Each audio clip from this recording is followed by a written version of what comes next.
Second question क्या कहता है, find the joint equation of pair of lines passing through 2, -3 and parallel to the lines represented by x square plus xy minus y square equals to 0। Actually last class में भी हम लोगों ने question number 1 का first solve किया है। वो सवाल और ये सवाल एग्जैक्टली एक जैसा ही है, बट दोनों को सॉल्व करने की मेथड अलग रहेगी।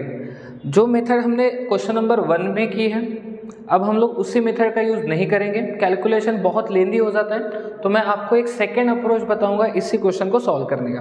तो सेकेंड अप्रोच क्या है, ध्यान से देखना।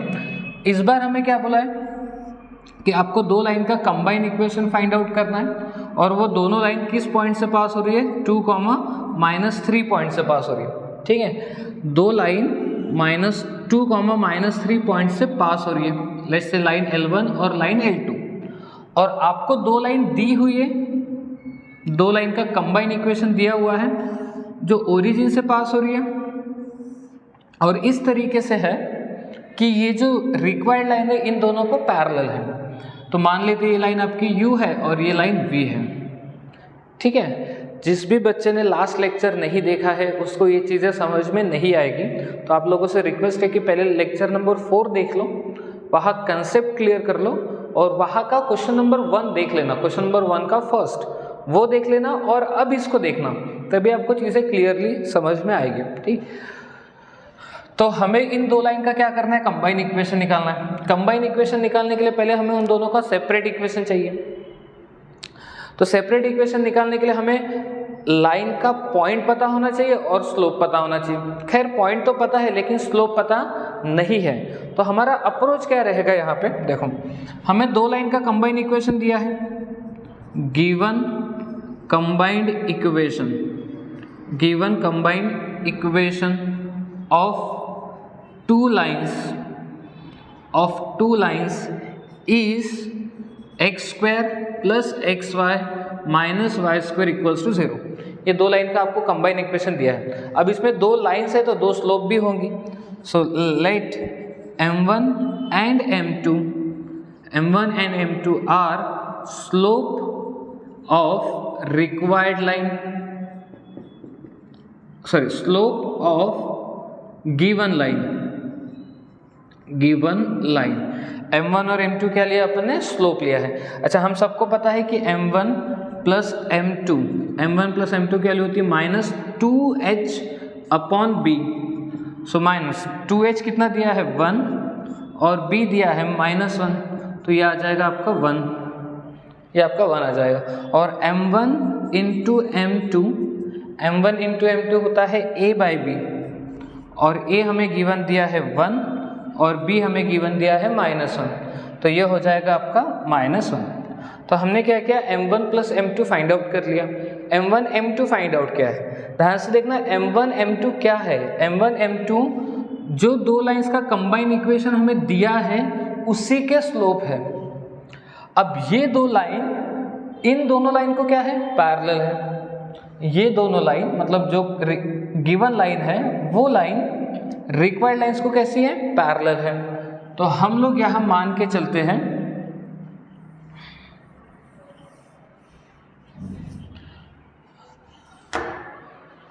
ठीक है। तो हमारा अप्रोच क्या रहेगा कि जो गिवन लाइंस है वो रिक्वायर्ड लाइन को पैरेलल है, तो दोनों का स्लोप फिर सेम हो जाएगा।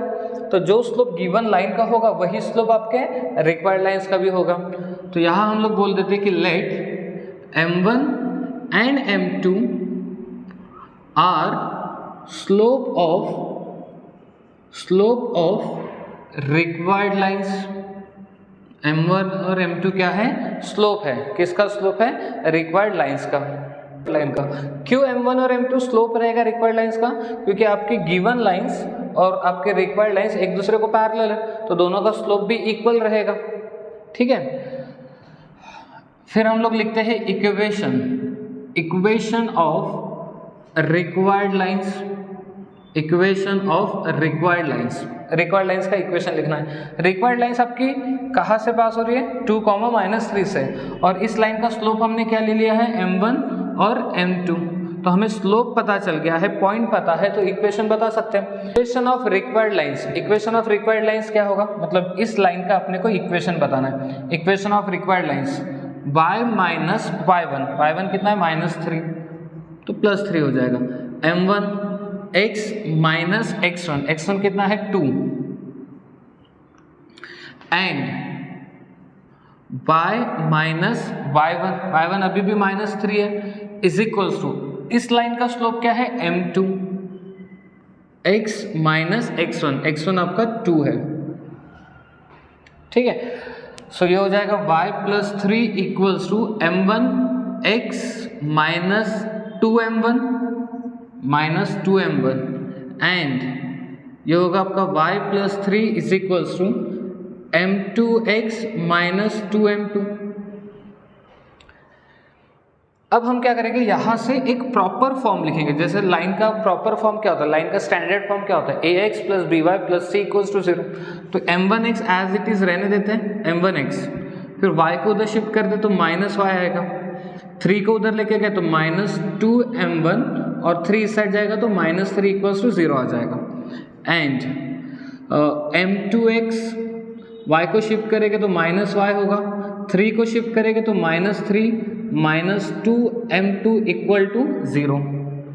ये हमें मिल गया इक्वेशन, किसका इक्वेशन मिला है, रिक्वायर्ड लाइंस का। जो आपके रिक्वायर्ड लाइंस है लाइन L1 और लाइन L2 का इक्वेशन हमें मिल गया है। अब हम क्या करेंगे, इन दोनों का कंबाइंड इक्वेशन फाइंड आउट करेंगे, कंबाइंड इक्वेशन। सो दोनों का कंबाइंड इक्वेशन क्या कैसे लिखा जाता है, पहले तो m1x माइनस y1 m1x, दोनों का कंबाइंड इक्वेशन कैसे लिखा जाता है, m1x minus y minus 2m1 minus 3 into second line m2x minus y minus 3 minus 2m2 equal to 0। इस तरीके से दो लाइन का कंबाइंड इक्वेशन लिखा जाता है। अब हमें क्या करना है, इनको मल्टीप्लाई करना है। तो मल्टीप्लिकेशन थोड़ा सा लंबा जाएगा बट ध्यान से देखना, m1x इंटू m2x, तो ये बनेगा m1 m2 x square, m1x into minus y तो माइनस m1 xy, फिर यही m1x इधर -3 से मल्टीप्लाइड होगा, -3 m1x इंटू -2m2 तो -2 m1 m2 x आएगा, ओके। फिर -y इंटू m2x तो -m2 xy, -y into -y तो +y स्क्वायर, -y इंटू -3 तो +3y, -y इंटू -2m2 तो +2m2y आएगा,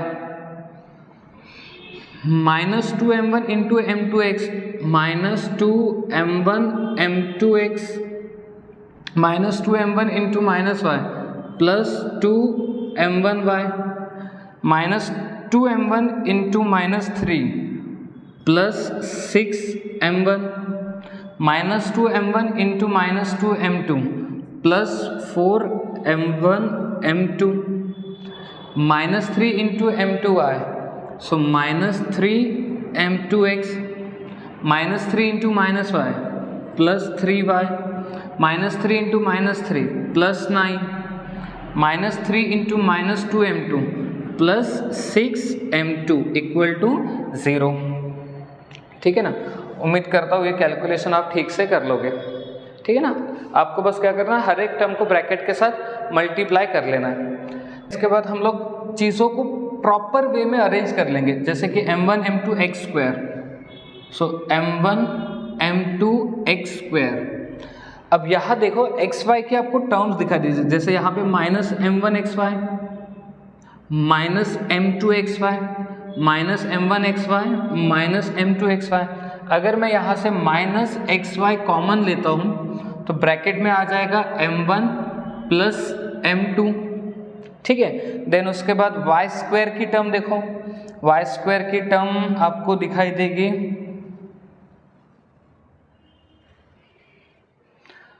ओके, y स्क्वायर की ये एक टर्म है प्लस y स्क्वायर। देन इसके बाद x की टर्म देखो, x की टर्म -3m1x -3m1x -2m1x, यहाँ पे -2m1x, तो ये आपका बन जाएगा -2m1m2x -2m1m2x, तो ये आपका हो जाएगा -4m1m2x, और ये आपका -3m1x -3m1x -3m2x -3m1x -3m2x, जैसे अगर मैं -x कॉमन लेता हूँ तो रिमेनिंग क्या आ जाएगा, m1 प्लस m2 आएगा, m1 प्लस m2 आ जाएगा। ठीक है, अब इसके बाद y की टर्म देखते हैं, 2m2y plus 2m1y, 2m2y plus 2m1y, यहाँ से अगर मैं 2y कॉमन लेता हूँ तो ब्रैकेट में आएगा m1 प्लस m2, देन उसके बाद y की term 3y plus 3y, 3y plus 3y, ये हो जाएगा आपका 6y, 3y plus 3y 6y। अब इसके बाद आप कांस्टेंट टर्म देख लो, कांस्टेंट टर्म आपकी ये है 4m1m2 प्लस 4m1m2, और इधर से 6m1 प्लस 6m2, 6 कॉमन निकालेंगे तो m1 प्लस m2 आएगा इक्वल टू 0। ठीक है, कैलकुलेशन आपको ठीक से करना है, कॉन्सेंट्रेट के साथ, फोकस के साथ कैलकुलेशन करो। अब चीज़ों को यहाँ पुटअप करना स्टार्ट करते हैं, जैसे m1 m2 की वैल्यू हमें पता है -1, तो m1 m2 की वैल्यू -1 रखने पे -x² होगा, माइनस m1 प्लस m2 की वैल्यू पता है 1, तो 1 इंटू xy हो जाएगा, plus y² minus m1 m2 आपका -1 है तो ये प्लस 4x होगा, माइनस m1 प्लस m2 आपका 1 है तो 1 इंटू x हो जाएगा, प्लस 2 m1 m2 आपका 1 है तो 1 इंटू 2 तो 2y आएगा, प्लस 6y, m1 m2 आपका m1 m2 -1 है तो ये बना -4, m1 m2 1 है तो ये बन जाएगा plus 6 equals to 0। So -x² -xy plus y², 4x minus x 3x, 2y plus 6y 8y, -4 plus 6 plus 2 equals to 0। ठीक है, माइनस से मल्टीप्लाई कर लो क्योंकि हम नहीं चाहते x² का कोएफिशिएंट वगैरह नेगेटिव आए, तो माइनस से मल्टीप्लाई करने पे आपको मिलेगा x² plus xy minus y² minus 3x minus 8y minus 2 equals to 0। ठीक है, तो ये आपको 2 लाइन का कंबाइन इक्वेशन मिल गया। ये मैंने आपको एक सेकंड अप्रोच बताया है। अगर आप इसी सवाल का फर्स्ट क्वेश्चन का सॉल्यूशन देखोगे तो वहाँ एक अप्रोच अलग था, बट वही अप्रोच अगर हम लोग यहाँ यूज करने जाएंगे तो कैलकुलेशन इससे भी भयानक हो गया। आपको लगेगा कि यार ये तो बहुत ही ज़्यादा डिफिकल्ट है, इसलिए हम लोगों ने सेकेंड अप्रोच लगाया। हालांकि सेकेंड अप्रोच में भी कैलकुलेशन थोड़े से लेंदी तो है, बट इतने डिफिकल्ट नहीं है जितना अप्रोच 1 से आ जाएगा। इसलिए आप लोगों से रिक्वेस्ट है कि इस सवाल को आप खुद से एक बार ट्राई करके देख लो, पहले कंसेप्ट क्लियर कर लो कि क्या हम लोगों को करना है, क्या अप्रोच यहाँ यूज़ किया गया है, उसके बाद आप चीज़ों को फिर से खुद से सॉल्व करो। और फिर अगर कहीं आप कहीं पे लटक रहे हो या कहीं आपको कोई स्टेप्स नहीं आ रही है तो फिर आप वीडियो को देख के वो चीज़ क्लियर कर लो। ओके, ठीक है। ओके, सो क्वेश्चन नंबर 2 पे आते हैं। क्वेश्चन नंबर 2 में हमें क्या बोला है, show that the equation x² plus 2xy plus 2y² plus 2x plus 2y plus 1 equals to 0 does not represent pair of lines. ये क्या रिप्रेजेंट नहीं करता है, पेयर ऑफ लाइन्स को रिप्रेजेंट नहीं करता है। तो कंडीशन क्या है, condition for representing pair of lines, condition for representing pair of lines is a into b into c plus 2fgh minus af square minus bg square minus ch square equal to 0 आना चाहिए। अगर ये second degree equation इसको satisfied करता है तो हम लोग कहते हैं कि हाँ, फिर ये सेकेंड डिग्री इक्वेशन किसको रिप्रेजेंट कर रहा है, पेयर ऑफ लाइंस को रिप्रेजेंट कर रहा है। बट यहाँ हमें क्या बोला है कि पेयर ऑफ लाइंस को रिप्रेजेंट नहीं करना चाहिए, यानी कि इसके डिटर्मिनेंट की वैल्यू कितनी आनी चाहिए, 0 नहीं आनी चाहिए। इस इक्वेशन की वैल्यू 0 नहीं आनी चाहिए। तो हम पहले इसको सॉल्व करके देख लेना है। तो सॉल्व करने के लिए आपको इन सब की वैल्यू पता होनी चाहिए। तो कंपैरिजन करने पे आपको पता चलेगा a की वैल्यू 1 है, b की वैल्यू 2 है और c की वैल्यू 1 है प्लस 2। f की वैल्यू आपकी 1 आ जाएगी, सॉरी f की वैल्यू हाँ 1 आ जाएगी, g की वैल्यू भी 1 आएगी और h की वैल्यू भी आपकी 1 आ जाएगी माइनस af²। a है आपका 1, f है आपका 1 का स्क्वायर माइनस b है आपका 1, सॉरी b है आपका 2 और g है आपका 1 स्क्वायर माइनस c है आपका 1 और h है आपका 1 स्क्वायर। तो ये आपको मिलेगा 2, ये भी आपको मिलेगा 2, ये आपको मिलेगा -1 -2 -1। तो 2 + 2 4, -1 -2 -1 -4 = 0। अब बच्चे हो जाएंगे परेशान, क्योंकि हमने तो ये पढ़ा था कि ABC + 2FGH - AF² - BG² - CH² की वैल्यू अगर 0 आती है तो हम बोलेंगे कि हाँ ये इक्वेशन किसको रिप्रेजेंट कर रहा है, पेयर ऑफ लाइंस को रिप्रेजेंट कर रहा है। और यहाँ तो 0 आई है, तो फिर इसका मतलब सवाल गलत है। नहीं, सवाल बिल्कुल सही है। सवाल में क्या बोला, does not represent pair of lines. ये पेयर ऑफ लाइंस को रिप्रेजेंट नहीं करता है, ये चीज़ आपको शो करनी है। बट यहाँ 0 आ गया मतलब पेयर ऑफ लाइंस रिप्रेजेंट करता होगा, नहीं ऐसा नहीं है। तो ये सफिशिएंट कंडीशन नहीं है। आपको अब क्या करना है, नेचर ऑफ लाइंस इस टॉपिक का यूज करना है, जिसमें हम लोग h² - AB की वैल्यू फाइंड आउट करते हैं। h² - AB की वैल्यू अगर देखी जाए तो h की वैल्यू कितनी है यहाँ पे 1 माइनस a की वैल्यू है यहाँ पर 1 और b की वैल्यू है 2। तो ये हो रहा है आपका -1 लेस देन 0 है। h² - AB की वैल्यू लेस देन 0 आ गई। h² - AB की वैल्यू लेस देन 0 आने का क्या मतलब है, lines does not exist, lines does not exist, line exist ही नहीं करती है। और अगर लाइन एग्जिस्ट ही नहीं करती है तो फिर ये इक्वेशन पेयर ऑफ लाइंस को रिप्रेजेंट कैसे करेगा। पेयर ऑफ लाइंस को रिप्रेजेंट करने के लिए तो सबसे पहले आपको पता करना पड़ेगा ना कि लाइन एग्जिस्ट भी करती है कि नहीं। तो हमने यहाँ से पता किया कि लाइन तो एग्जिस्ट करती नहीं है। इसका मतलब कि हम लोग डायरेक्ट ये जो कंडीशन वाला कंसेप्ट यूज करते हैं, इससे पहले आप लोगों को ये यूज कर लेना चाहिए, h² - AB फाइंड आउट कर लेना चाहिए, ताकि इससे क्लियरिटी आएगी कि इसमें लाइंस है भी या नहीं है। अगर h² - AB की वैल्यू ग्रेटर देन 0 आती है तो इसके अंदर लाइंस हो सकती है, मैं ये नहीं बोल रहा होगी ही करके, हो सकती है, फिर आपको चेक करना पड़ेगा इस कंडीशन को। बट एक क्लियरिटी तो आ जाएगी ना h² - AB से। तो सबसे पहले आपको क्या करना चाहिए, h² - AB फाइंड आउट करना चाहिए। अगर वैल्यू ग्रेटर देन 0 आती है इसका मतलब इसमें 2 लाइंस हो सकती है। फिर आप चेक कर लो कि वाकई में ये इक्वेशन 2 लाइंस को रिप्रेजेंट कर रहा है कि नहीं। ठीक है, तो हमने यहाँ पे क्या किया, पहले तो हमने कंडीशन सॉल्व कर ली, कंडीशन सॉल्व कर ली, आंसर 0 भी आ गया। कुछ बच्चे को ये कंसेप्ट नहीं पता होता है तो वो क्या बोलते हैं कि सवाल गलत होगा, पेयर ऑफ लाइंस को रिप्रेजेंट कर रहे थे, यहाँ पे स्टॉप हो जाते हैं। बट उनका ध्यान इधर जाता ही नहीं है कि h² - AB भी तो नेचर ऑफ लाइंस बताता है। आई होप कि आपको जो मैं बता रहा हूँ वो समझ में आ रहा होगा क्या कंसेप्ट है। देखो, कैलकुलेशन करना कोई बड़ी बात नहीं, कैलकुलेशन आप लोग कर लोगे, बट जो कंसेप्ट है वो क्लियर होना चाहिए। ओके, ठीक है। 3 पे आते हैं। क्वेश्चन नंबर 3 क्या कह रहा है, show that the equation represent pair of lines. अब जैसे पिछले सवाल में क्या बोला था, show that the equation does not represent pair of lines. अब बोला गया है कि आपको ये शो करना है कि ये जो सेकंड डिग्री इक्वेशन दिख रहा है ये क्या रिप्रेजेंट करता है, पेयर ऑफ लाइंस को रिप्रेजेंट करता है। तो कंडीशन तो सिंपल है पेयर ऑफ लाइंस को रिप्रेजेंट करने के लिए। तो सबसे पहले आप लोगों ने इसको कंपेयर कर लेना चाहिए। कंपेयर विथ स्टैंडर्ड इक्वेशन क्या है, ax² + 2hxy + by² + 2gx + 2fy + c = 0। इसके साथ कंपेयर कर लेना चाहिए।